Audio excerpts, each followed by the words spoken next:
بسم الله الرحمن الرحيم. قوله أو من حيث المادة فهو الخاتمة. أقول ورد عليه أن الخاتمة كما ذكرت أولا مشتملة على المادة وأجزاء العلوم معا، وما ذكرت في الحصر يدل على اشتمالها على المادة فقط، وأجيب بأن المقصود من الخاتمة هو المادة وحدها، وأما أجزاء العلوم وإنما ذكرت فيها تبعا إذ لا مدخل لها في الإيصال الذي هو المقصود، فلا محظور في خروجها عن هذا الحصر. قوله والمراد بالمقدمة هاهنا.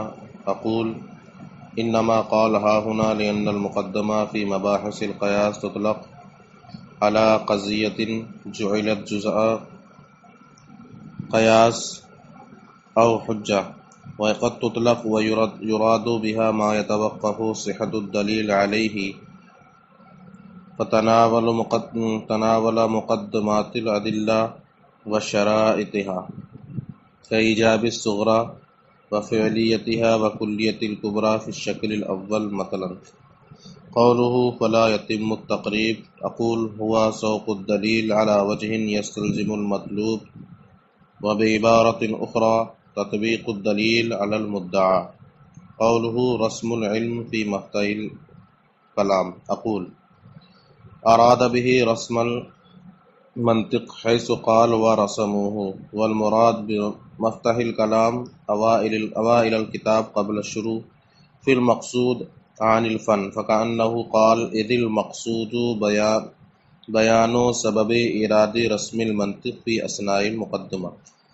وعجب عن هذا النظر بعضهم بأن المراد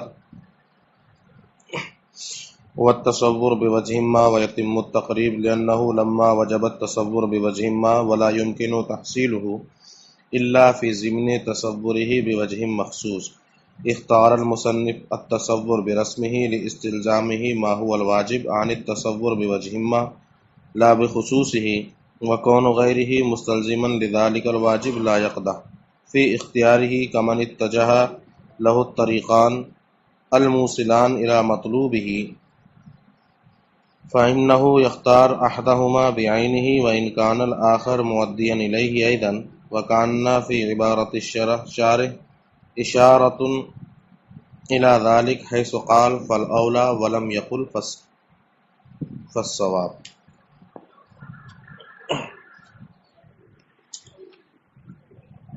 عزیز طلبہ، السلام علیکم ورحمۃ اللہ وبرکاتہ۔ آج کے سبق کی عبارت آپ کے سامنے ہو چکی۔ میر قطبی ہم اور آپ پڑھنے جا رہے ہیں۔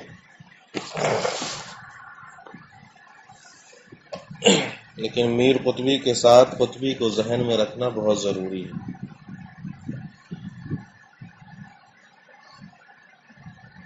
فرماتے ہیں او من حیث المادہ فہو الخاتمہ۔ یہ صاحب قطبی کی عبارت ہے۔ اس پر صاحب میر فرماتے ہیں کہ ہمیں آپ کی اس عبارت پر اعتراض ہے، اور یہ کوئی بہت بڑی بات نہیں ہے، بہت ہلکا اعتراض اور اس کا ایک جواب ہے۔ معترض یہ اعتراض کرتا ہے کہ جب آپ نے کتاب کو 5 اجزاء میں تقسیم کیا تھا تو وہاں کہا تھا کہ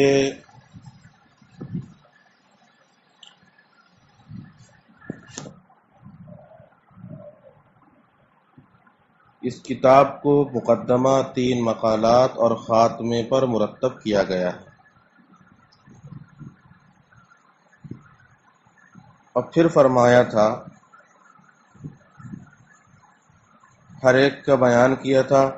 مقدمے میں کیا چیز بیان ہوگی، مقالہ اولا میں کیا بیان ہوگا، ثانیہ میں کیا بیان ہوگا، قیاس میں اور مقالہ ثالثہ میں کیا بیان ہوگا، اور آخر فرمایا تھا خاتمہ یہ قیاس کے مواد اور اجزائے علوم کے بیان میں، وَأَمَّا الْخَاتِمَةُ فَفِي مَوَادِ الْأَقْصِيَةِ وَأَجْزَاءِ الْعُلُومِ، یہ بیان کیا تھا، یعنی دو چیزوں کا بیان تھا خاتمے میں، مواد اور اجزائے علوم۔ لیکن جب دلیل حصر بیان کی تو وہاں پر صرف بیان کیا کہ خاتمے میں صرف مادے کے اعتبار سے بحث ہوگی۔ تو جہاں خاتمے کا پہلے ذکر ہوا تو فرمایا کہ اجزائے علوم اور مواد دونوں کا بیان ہوگا خاتمے میں، اور دلیل حصر میں جب دوبارہ خاتمے کا ذکر کیا تو وہاں بیان فرمایا کہ خاتمے میں صرف مادے کا بیان ہوگا۔ ایسا کیوں؟ حالانکہ جب اوپر دونوں چیزیں بیان ہو رہی تھیں تو نیچے بھی دونوں چیزیں آنا چاہیے تھی۔ تو اس کا جواب یہاں پر دے رہے ہیں کہ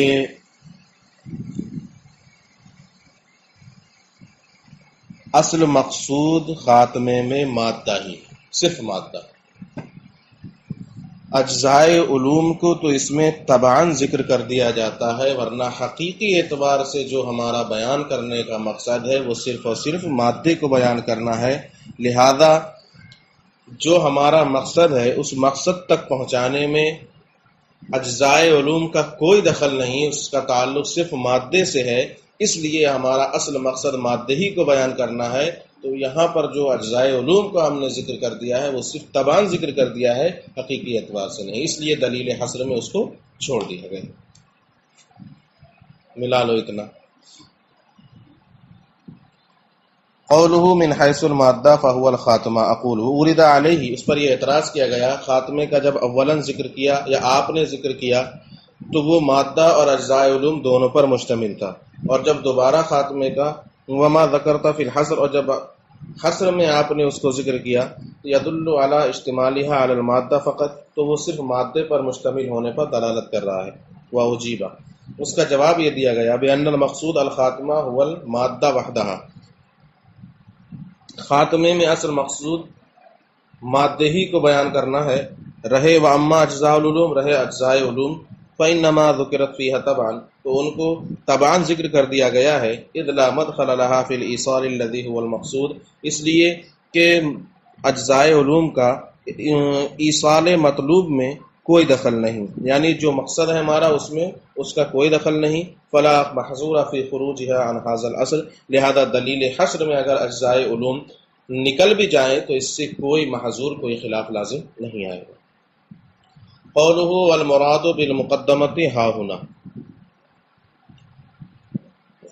یہ بات پہلے بھی میں بیان کر چکا ہوں کہ مقدمے کا اطلاق کئی معنوں پر ہوتا ہے، وہی میں نے بیان کر دیا تھا کہ چونکہ مقدمے کا اطلاق کئی معانی پر ہوتا ہے اس لیے ہا ہنا کی قید لگائی کہ یہاں مقدمے سے کون سا معنی مراد ہے۔ وہاں بتایا تھا کہ مقدمے کا اطلاق کبھی تو قیاس کے جز پر ہوتا ہے،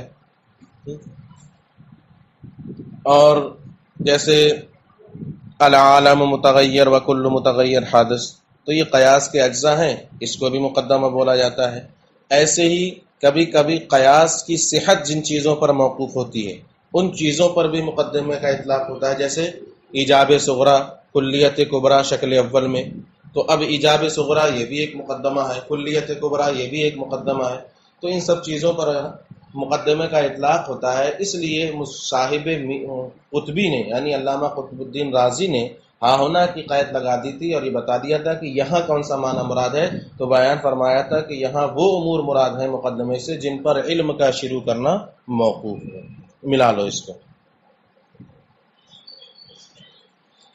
اقول انما قال ہا ہونا، شارح نے یہاں پر لفظ ہا ہونا بڑھایا، لأن المقدمہ فی مباحث القیاس تطلق علی قضیۃ جعلت جزءا قیاس او حجہ، اس لیے کہ مقدمہ کو جب قیاس کی بحث میں ذکر کیا جائے تو اس کا اطلاق اس قضیے پر ہوتا ہے جو قیاس یا حجت کا جز ہو، اور کبھی مقدمہ بولا جاتا ہے اور اس سے وہ چیزیں مراد لی جاتی ہیں جس پر دلیل کی صحت موقوف ہو، لہذا اس صورت میں مقدمہ ادلہ کے مقدمات اور اس کی شرائط کو بھی شامل ہوگا، یعنی وہی کل ایجاب صغریٰ اور کلیت کبریٰ شکل اول میں مثلا۔ قولہ فلا یتم التقریب، تقریب کا معنی میں نے آپ کو اسی وقت بتا دیا تھا کہ تقریب کا مطلب یہ ہے کہ دلیل کا دعوے کے مطابق ہوگا، یعنی دلیل کو اس طرح پیش کرنا کہ وہ دعوے کو مستلزم ہو، دعوے کے لیے لازم ہو۔ لہذا وہی معنی یہاں پر بیان کر رہے ہیں، اس کا ترجمہ جو میں نے لفظوں میں بیان کیا اسی کا ترجمہ یہاں پر ہے۔ اقول وہو سوق الدلیل علی وجہ یستلزم المطلوب، دلیل کو اس طرح پیش کرنا کہ وہ مطلوب کو مستلزم ہو، اور دوسری عبارت میں یوں بھی کہہ سکتے ہیں دلیل کا اپنے مدعا کے مطابق ہونا، یہ ہے تقریب کا معنی۔ قولہ رسم العلم فی مفتاح الکلام، اقول اراد به رسم المنطق حیث قال ورسموه، والمراد بمفتاح الکلام اوائل الکتاب۔ اس عبارت میں اولاً تو صاحب میر قطبی کچھ لفظوں کی وضاحت کرنا چاہ رہے ہیں کہ شارح نے یہ فرمایا تھا رسم العلم فی مفتاح الکلام، یہ رسم علم سے کیا مراد ہے؟ فرماتے ہیں کہ یہاں رسم علم سے منطق کی تعریف رسمی مراد ہے، اور مفتاح کلام ایک لفظ یہ استعمال کیا تھا، اس کا کیا مطلب ہے؟ اس کا مطلب ہے مقصود، یعنی فن کو شروع کرنے سے پہلے کتاب کا ابتدائی حصہ، یعنی مقصود کے شروع کرنے سے پہلے مقصود کو شروع کرنے سے پہلے کتاب میں کچھ بیان کرنا، کچھ شروع کرنا۔ اوائل الکتاب، اوائل کا معنی ہوتا ہے بالکل ابتدائی حصہ، تو مقصود کو شروع کرنے سے پہلے کیا لے کتاب کا شروع کرنا، یہ اس کا مطلب ہے۔ تو گویا کہ وہاں پر شارح نے یہ فرمایا تھا کہ یہاں ابتدائی کتاب میں منطق کی تعریفی رسمی کو بیان کرنا مقصود ہے، یعنی مقدمے کے اندر، اوائل کتاب یعنی مقدمے کے اندر منطق کی تعریف رسمی کو لانے کا سبب بیان کرنا مقصود ہے، یہ بیان فرما دیا تھا۔ اور یہ لائے کہاں سے تھے؟ وہی جو اعتراض وارد ہوئے تھے، وہ اعتراض پھر سن لو تاکہ بات تھوڑی سی اور واضح ہو جائے۔ انہوں نے یہ فرمایا تھا کہ مقدمے میں 3 چیزیں بیان ہوں گی، یعنی علم کا شروع کرنا 3 چیزوں پر موقوف ہے: تصور علم، غایت علم، موضوع علم۔ جب تک ان 3 چیزوں کو نہیں جانا جائے گا علم کا شروع کرنا ممکن نہیں ہوگا۔ پھر ہر ایک کی تفصیل کی تھی کہ تصور علم پر علم کا شروع کرنا کیوں موقوف ہے، تو بتایا تھا کہ اگر علم کا شروع کرنے والا پہلے سے اس علم کا تصور ہی نہ ہو تو ایسی صورت میں مجہول مطلق کا طلب کرنا لازم آئے گا، اور مجہول مطلق کا طلب کرنا محال ہے، کیونکہ نفس کسی مجہول چیز کی طرف متوجہ ہی نہیں ہوگا۔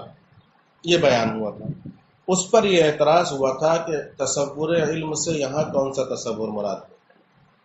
آپ یہ کہہ رہے ہیں کہ علم کے شروع کرنے والے کے لیے پہلے سے اس علم کا تصور ہونا ضروری ہے، تو اس تصور سے کون سا تصور مراد ہے؟ اس علم کا تصور بوجہ ما یا تصور برسمہ؟ اگر آپ کہتے ہیں کہ تصور بوجہ ما مراد ہے تو ہمیں تسلیم ہے، ہم کہیں گے کہ ہاں واقعی اگر علم کا تصور بوجہ ما بھی حاصل نہ ہو تو مجہول مطلق کا طلب کرنا لازم آئے گا، یہ صحیح ہے۔ لیکن اس صورت میں دلیل تقریب تام نہیں ہوگی، یعنی دلیل دعوے کے مطابق نہیں ہوگی۔ کیوں؟ کیونکہ دعویٰ تو یہ ہے کہ مقدمے میں منطق کی تعریف رسمی کو بیان کرنے کا تعریف رسمی لانے کا سبب بیان کرنا ہے، یعنی اگر علم کی تعریف رسمی بھی پہلے سے آدمی نہ جانے تو اس علم کا طلب کرنا محال ہوگا، مجہول مطلق کا طلب کرنا لازم آئے گا، یہ دعویٰ ہے۔ اور دلیل کہہ دی جا رہی ہے کہ علم کے شروع کرنے سے پہلے اگر تصور بوجہ ما کو حاصل نہ کیا جائے تو مجہول مطلق کا طلب کرنا لازم آئے گا، تو دلیل دعوے کے مطابق نہیں۔ تو مقدمے میں دعویٰ یہ ہے کہ مقدمے میں علم کی تعریف رسمی کو لایا جائے، اور دلیل سے ثابت ہو رہا ہے کہ تصور بوجہ ما، تو تقریب تام نہیں ہو رہی۔ اس اعتراض کا جواب یہاں دے رہے ہیں، اور آگے فرمایا تھا اور اگر تصور برسمی ہی مراد لیا جائے تو معاملہ دوسرا ہو جاتا ہے۔ تو اس صورت میں یہ کہنا کہ مجہول مطلق کا طلب کرنا لازم آئے گا، یہ غلط ہو جائے گا۔ کیوں؟ کیونکہ ایک آدمی کو اگرچہ تصور برسمی ہی حاصل نہ ہو لیکن ہو سکتا ہے کہ اسے تصور بوجہ ما حاصل ہو۔ تو شارح نے فرمایا تھا کہ بہتر یہ ہے کہ یہ کہا جائے کہ یہاں تصور سے تصور برسم ہی اس طور پر مراد ہے کہ وہ کسی کچھ اس علم پر بصیرت حاصل کر لے. علی بصیرت ان کا لفظ استعمال کیا تھا. لیکن میر صاحب فرماتے ہیں کہ ہم پہلی والی صورت اختیار کرتے ہیں. شارح نے دوسری اختیار کی تھی کہ ہماری مراد تصور سے تصور برسم ہی ہے. کون سی مراد ہے؟ تصور برسم ہی. لیکن میر صاحب فرماتے ہیں کہ اگر تصور برسم ہی نہ مراد لے کر تصور بوجہ ما ہی مراد لیا جائے تب بھی دلیل تقریب تام ہو جائے گی. کیا ہو جائے گی؟ تقریب تام ہو جائے گی. اور بعض لوگوں نے اس کا جواب اس طرح دیا ہے. میر صاحب فرماتے ہیں کہ مقصود جو ہے وہ تصور بوجہ ما ہی ہے. مقصود کیا ہے؟ تصور بوجہ ما ہی ہے، اور دلیل بھی یعنی تقریب بھی تام ہو جائے گی، یعنی دلیل دعوے کے مطابق ہو جائے گی. کہتے ہیں اس لیے کہ جب تصور بوجہ ما کا ہونا ضروری ہے، تصور بوجہ ما کا ہونا ضروری ہے، کیونکہ اگر تصور بوجہ ما حاصل نہ ہو تو مجہول مطلق کا طلب کرنا لازم آئے گا. یہ صحیح ہے. تو یہ جواب دیا بعض لوگوں نے پہلی والی صورت مراد لے کر کہ وہاں تصور سے تصور بوجہ ما ہی مراد ہے اور تقریب بھی تام ہوگی، اس لیے کہ جب تصور بوجہ ما ضروری ہے تو اب تصور بوجہ ما کے حاصل ہونے کی دو صورتیں ہو سکتی ہیں.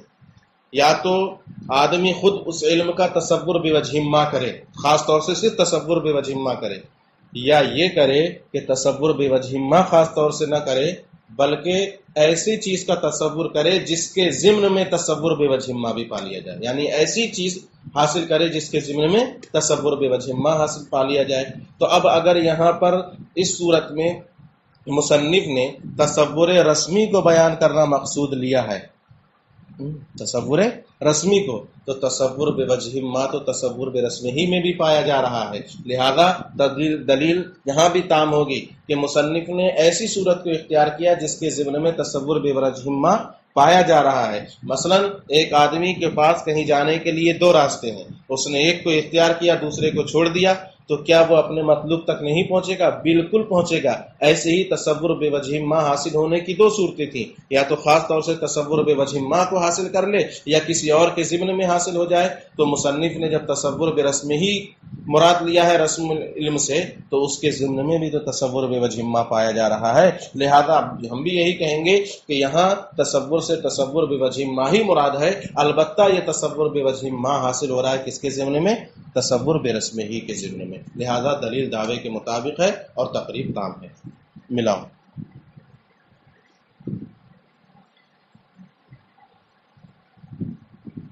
اقول اراد به رسم المنطق، اس سے منطق کی تعریف رسمی مراد ہے. حیث قال کہ مصنف نے فرمایا تھا ورسموہ کہ شارح نے اس کی تعریف رسمی بیان کی یعنی منطق کی.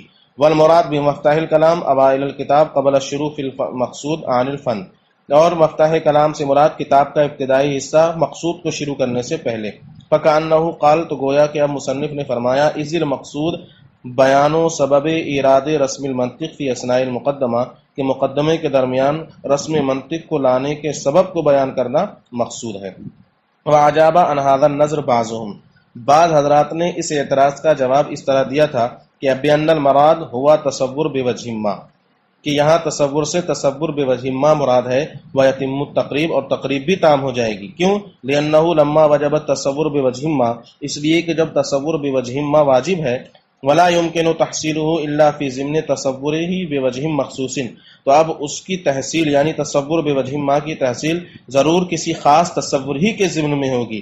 اختار المصنف تصور برسم ہی، تو مصنف نے تصور رسمی کو اختیار کیا. کیوں؟ لاستلزامہ ما هو الواجب، کیونکہ تصور برسم ہی اس کو بھی مستلزم ہے جو یہاں واجب ہو رہا ہے یعنی تصور بوجہ ما، لا بخصوص ہی، خاص طور سے تصور بوجہ ما کو مراد نہیں لیا، کو ذکر نہیں کیا. وکون غیرہ مستلزما لذلک الواجب لا یقدح فی اختیارہ، اور دوسرے کا تصور بوجہ ما کو مستلزم ہونا یہ مصنف کے اختیار کردہ کے منافی نہیں، خلاف نہیں، اور دوسرے کا تصور بوجہ ما کو مستلزم ہونا یعنی دوسرے کے ضمن میں تصور بوجہ ما پا لیا جائے، یہ مصنف کے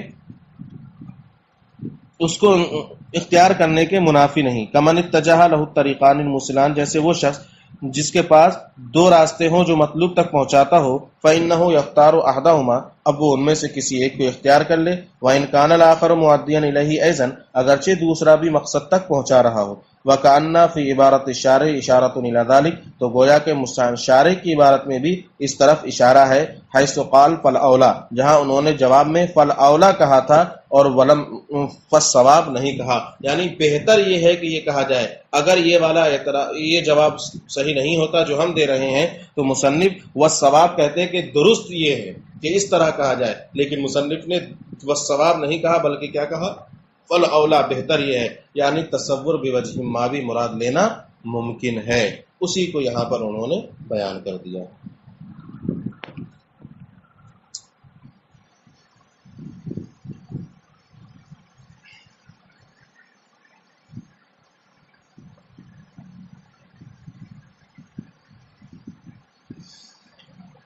ایک قول اور پڑھ لو. قولہ فالاولی ان یقال، اس دونوں اعتراض ہونے کے بعد شارع نے کہا تھا کہ بہتر یہ ہے کہ یہ کہا جائے کہ یہاں تصور علم کے شروع کرنے کے لیے اس کا تصور برسم ہی ضروری ہے، تاکہ علم کا شروع کرنے والا اس علم کے طلب کرنے میں بصیرت پر ہو جائے.